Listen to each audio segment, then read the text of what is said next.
Guys கடந்த 2 நாளா இந்தியாவோட நார்த் வெஸ்டர்ன் பகுதியில இருக்க முக்கியமான நகரங்கள் எல்லாம் காப்பாத்தினது எது? பாகிஸ்தானோட எல்லா மிசைல்ஸையும் ட்ரோன்ஸையும் நம்மோட air defence system S-400 Sudarshan Chakra. இந்த ஏர் டிஃபென்ஸ் சிஸ்டத்தை பத்தி தான் இந்த வீடியோல ஷார்ட்டா பார்க்க போறோம். S-400 உலகத்துல இருக்க one of the long range advanced air சிஸ்டம்னு சொல்றாங்க. ஏன் அப்படி சொல்றாங்கன்னா இந்த சிஸ்டத்தால நமக்கு இருக்க த்ரெட்ஸ், அதுவும் முக்கியமா ஏர் த்ரெட்ஸ், வான் வழியா வர ஆபத்துகளை டிடெக்ட் பண்ண முடியும், உணர முடியும், ட்ராக் பண்ண முடியும், டெஸ்ட்ராய் பண்ண முடியும், அதை அழிக்கவும் முடியும். அதுவும் பல வகையான ஏர் த்ரெட்ஸை இந்த சிஸ்டத்தால டிடெக்ட், ட்ராக் அண்ட் டெஸ்ட்ராய் பண்ண முடியும். Aircrafts, drones, missiles, ballistic missiles, ஏன் ஸ்டெல்த் ஏர்கிராஃப்ட கூட இந்த டிஃபென்ஸ் சிஸ்டமால அழிக்க முடியும். அதுவும் முக்கியமா இது ஒரு லாங் ரேஞ்ச் டிஃபென்ஸ் சிஸ்டம்னு சொல்றாங்க. அப்படின்னா என்ன அர்த்தம்னா இந்த டிஃபென்ஸ் சிஸ்டம்ல இருக்க ரேடார்ஸ் மூலமா 600 கிலோமீட்டர் வரைக்கும் டிடெக்ட் பண்ண முடியும், ட்ராக் பண்ண முடியும்.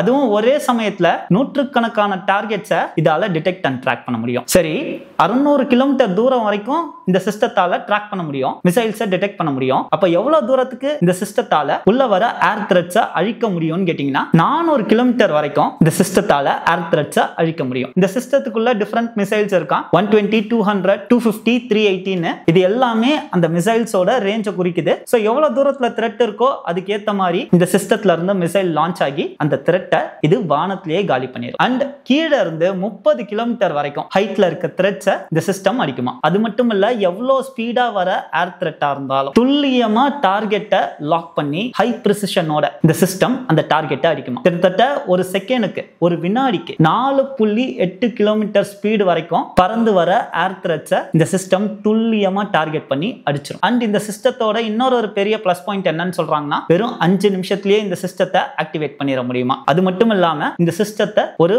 மொபைல் லான்ச் பேட் மேல தான் வச்சிருப்பாங்களாம். சோ தட் இந்த சிஸ்டத்தை ஈஸியா மூவ் பண்ணிக்க முடியும். அப்படின்னா என்ன அர்த்தம்னா எதிரிகள் இந்த ஏர் டிஃபென்ஸ் சிஸ்டத்தை காலி பண்ணணும்னு நினைச்சா கூட அது அவங்களுக்கு ரொம்ப கஷ்டமா இருக்கும். ஏன்னா நம்ம இந்த சிஸ்டத்தை மூவ் பண்ணிக்கிட்டே இருப்போம். அண்ட் ஒரே நேரத்துல சைமல்டேனியஸா நூற்றுக்கணக்கான டார்கெட்ஸை இந்த சிஸ்டத்தால ட்ராக் பண்ண முடியும்னு பார்த்தோம். அதே மாதிரி சைமல்டேனியஸா இந்த சிஸ்டத்தால 36 டார்கெட்ஸை அடிக்க முடியுமா. ஒரே நேரத்துல 36 ஏர் த்ரெட்ஸை இந்த சிஸ்டம் காலி பண்ணும். அண்ட் இந்த ஏர் டிஃபென்ஸ் சிஸ்டத்தை நம்ம ரஷ்யா கிட்ட இருந்து வாங்கியிருக்கோம். அல்மஸ் ஆன்சே என்ற ரஷ்யாவோட கம்பெனி கிட்ட இருந்து வாங்கியிருக்கோம். இந்த டிஃபென்ஸ் சிஸ்டத்தோட விலை எவ்வளவு தெரியுமாங்க? 5 சிஸ்டத்தோட விலை 40,000 கோடி கிட்டன்னு சொல்றாங்க. டீல் பிரகாரம் நமக்கு இந்நேரத்துக்கு 5 சிஸ்டமும் வந்திருக்கணும். ஆனா 3 சிஸ்டம் தான் நம்ம கிட்ட இருக்கான். உக்ரைன் ரஷ்யா போர்னால மிச்ச 2 சிஸ்டம் இந்தியாவுக்கு வர டிலே ஆயிட்டு இருக்கான். மோஸ்ட்லி 2026 தான் மிச்ச 2 சிஸ்டமும் வரும்னு சொல்றாங்க. அண்ட் இந்த சிஸ்டத்தை இன்னமும் பவர்ஃபுல்லா ஆக்கணும்ன்றதுக்காக நம்மோட செக்யூரிட்டி ஃபோர்சஸ் என்ன பண்ணிருக்காங்க, இந்த சிஸ்டத்தோட இன்னும் நிறைய சென்சார்ஸ், இன்னும் நிறைய ரேடார்ஸ், இன்னும் நிறைய வெப்பன்ஸை கனெக்ட் பண்ணி வச்சிருக்காங்க. IACCS கனெக்ட் பண்ணதா சொல்றாங்க. Integrated air command and control சிஸ்டத்தை கனெக்ட் பண்ணதா சொல்றாங்க. சோ தட் நமக்கு இன்னும் ப்ரிசைஸான வியூ கிடைக்கும், டார்கெட்ஸை ட்ராக் பண்ண முடியும். சோ இந்த சிஸ்டம் தான் இப்போதைக்கு நம்மோட நார்த் வெஸ்டர்ன் சிட்டிஸை பாதுகாத்துட்டு இருக்கு.